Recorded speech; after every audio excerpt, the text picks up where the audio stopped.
ಆತ್ಮೀಯರೆಲ್ಲರಿಗೂ ನಮಸ್ಕಾರ. ಗೃಹ ಕಲಾನಿಧಿ ಚಾನಲ್ಗೆ ಸ್ವಾಗತ. ಇವತ್ತು ಮೂಲಂಗಿ ಸೊಪ್ಪಿನ ಪಲ್ಯ ಮಾಡೋದು ತೋರಿಸ್ತಾ ಇದ್ದೀನಿ. ಮೂಲಂಗಿ ಸೊಪ್ಪು ಇದನ್ನು ಸಣ್ಣದಾಗಿ ಹೆಚ್ಚಿಟ್ಕೊಂಡಿದ್ದೀನಿ. ಅಲಸಂದೆ ಕಾಳು 8 ಗಂಟೆಗಳ ಕಾಲ ನೆನೆಸಿಟ್ಕೊಂಡಿರುವಂಥದ್ದು. ಮತ್ತು ಈರುಳ್ಳಿ, ಟೊಮೊಟೊ, ಕರಿಬೇವು, ಕೊತ್ತಂಬರಿ ಸೊಪ್ಪು, ಕಾಯಿ ತುರಿ, ಲಿಂಬೆಹಣ್ಣು, ಉಪ್ಪು, ಒಗ್ಗರಣೆಗೆ ಏನೇನು ಬೇಕೋ ಅಷ್ಟು ಪದಾರ್ಥಗಳು, ಮತ್ತು ಖಾರಕ್ಕೆ ಅಚ್ಕಾರದ ಪುಡಿ ಅಥವಾ ಹಸಿಮೆಣಸಿನ್ಕಾಯಿ ಇವಿಷ್ಟು ಹಾಕ್ಕೊಳ್ಳುವಂಥದ್ದು. ಇಲ್ಲಿ ಒಂದು ವಿಷಯ ಮೇಯ್ನ್ ಏನಂದರೆ, ಮೂಲಂಗಿ ಸೊಪ್ಪು ಚಳಿಗಾಲದಲ್ಲಿ ತುಂಬ ತಾಜವಾಗಿ ಬೆಳೆದಿರುತ್ತೆ, ಸ್ಮೂತಾಗಿರುತ್ತೆ, ಹಸಿರಾಗಿರುತ್ತೆ. ಇದನ್ನು ಬೇಯಿಸಬೇಕಾದ್ರೆ ಯಾವತ್ತೂ ಸಹ ಬೇಳೆ ಮತ್ತು ಸೊಪ್ಪು ಒಟ್ಟಿಗೆ ಹಾಕಿ ಬೇಯಿಸಬಾರ್ದು. ಒಂದೇ ಬೇಳೆ ಬೇಯಲ್ಲ, ಅಂದರೆ ಕಾಳು ಬೇಯಲ್ಲ ಅಥವಾ ಸೊಪ್ಪು ಬೇಯಲ್ಲ, ಎರಡನ್ನೂ ಸಹ ಬೇರೆ ಬೇರೆ ಬೇಯಿಸ್ಕೊಬೇಕಾಗತ್ತೆ. ನಂತರ ಎರಡನೇದು, ಇದನ್ನು ಈ ನಾರನ್ನ ತೆಗೆದುಬಿಟ್ಟು ಈ ಥರ ನಾರು ತೆಗೆದು ಎಲೆ ಮಾತ್ರ ಸಣ್ಣದಾಗಿ ಹೆಚ್ಚಿ ಬಳಸ್ಕೊಬೇಕು. ಆಮೇಲೆ ದಂಟನ್ನು ಯಾವುದೇ ಕಾರಣಕ್ಕೂ ಹಾಕಬಾರ್ದು, ಅದು ಬೇಯೋದಿಲ್ಲ.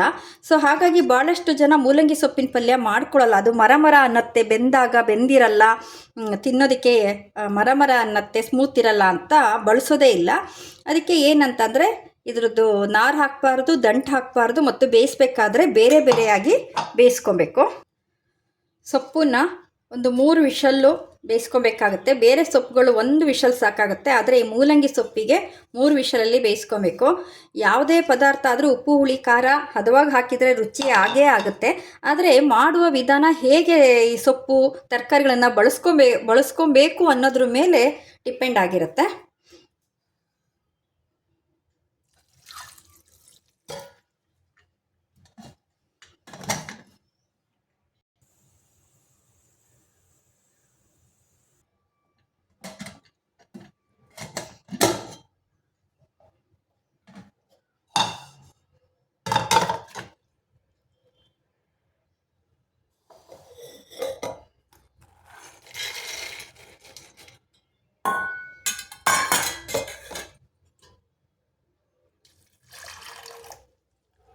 ಎರಡು ವಿಷಲ್ ಬೇಯಿಸ್ಕೊಂಡ್ರೆ ಸಾಕು.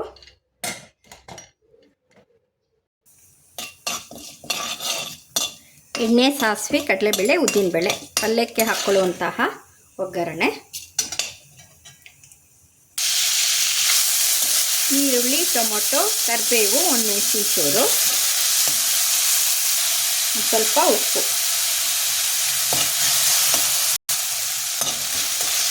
ಅರಿಶಿನ ಮರಿದೆ ಹಾಕಬೇಕು.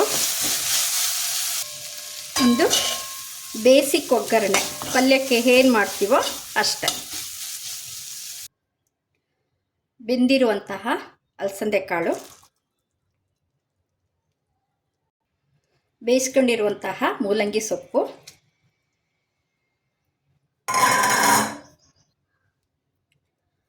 ರುಚಿಗೆ ತಕ್ಕಷ್ಟು ಉಪ್ಪು. ಸೊಪ್ಪಿಗೆ ಸ್ವಲ್ಪ ಕಡಿಮೆನೇ ಉಪ್ಪು ಹಾಕಬೇಕಾಗತ್ತೆ.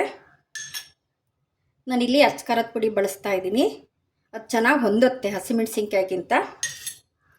ಒಂದು ಸ್ವಲ್ಪ ಅದ್ರ ಒಗರು ರುಚಿ ಹೋಗಲಿಕ್ಕೆ ಸೊಪ್ಪಿಂದು ಒಂದು ಸ್ವಲ್ಪ ಬೆಲ್ಲ, ಜೊತೆಗೆ ಲಿಂಬೆಹಣ್ಣು ರಸ, ಕಾಯಿ ತುರಿ ಮತ್ತು ಕೊತ್ತಂಬರಿ ಸೊಪ್ಪು ಚೆನ್ನಾಗಿ ಬಾಡಿಸ್ಬಿಟ್ಟು ಒಂದು 5 ನಿಮಿಷ ಲಿಡ್ ಮುಚ್ಚಿಟ್ಬಿಟ್ರೆ ಚೆನ್ನಾಗಿ ಹೊಂದ್ಕೊಳ್ಳುತ್ತೆ. ಎಷ್ಟು ಕಲರ್ಫುಲ್ ಆಗಿದೆಯಲ್ಲ. ಈ ಕಾಳುಗಳನ್ನು ಒಂದು ಸ್ವಲ್ಪ ಹೀಗೆ ಮ್ಯಾಶ್ ಮಾಡಿದರೆ ಸೊಪ್ಪಿನ ಜೊತೆ ಚೆನ್ನಾಗಿ ಬೆರೆಯುತ್ತೆ.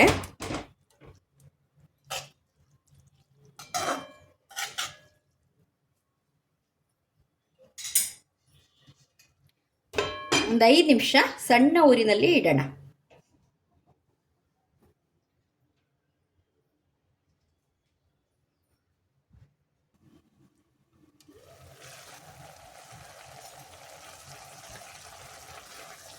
ಸೊ ನೋಡಿದ್ರಲ್ಲ ಆತ್ಮೀಯರೇ, ಕರ ಮರ ಇಲ್ಲದೇ ಮೂಲಂಗಿ ಸೊಪ್ಪಿನ ಪಲ್ಯ. ಇದರೊಳಗೆ ಕಾರ್ಬೋ ಇದೆ, ಐರನ್ ಅಂಶ ಇದೆ, ಪ್ರೋಟೀನ್ ಇದೆ.